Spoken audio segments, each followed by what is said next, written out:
Hi friends, எல்லாருக்கும் அஸ்ஸலாமு அலைக்கும். இன்றைக்கி டின்னர் ரெசிபி என்னென்னு பார்த்தீங்கன்னா ரவா அடை தான். இதுக்கு ரவா ஒரு 2 கப் எடுத்திருக்கேன். கூடவே 2 கப்புக்கு தயிரும் எடுத்திருக்கேன். ரெண்டுமே ஆட் பண்ணி கொஞ்சமாக சால்ட்டு போட்டு நல்லா மிக்சியில் அரைச்சி மாவு மாதிரி வச்சுக்கலாம்.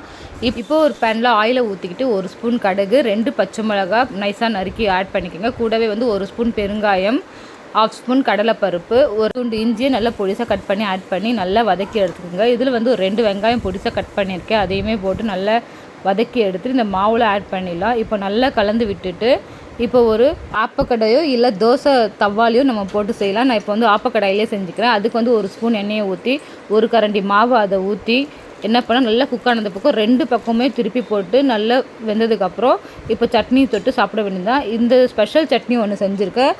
அந்த ரெசிபி நெக்ஸ்ட் வீடியோவில் நான் அப்டேட் பண்ணுறேன். இதே மாதிரி நெக்ஸ்ட் வீடியோவில் மீட் பண்ணலாம். பாய்.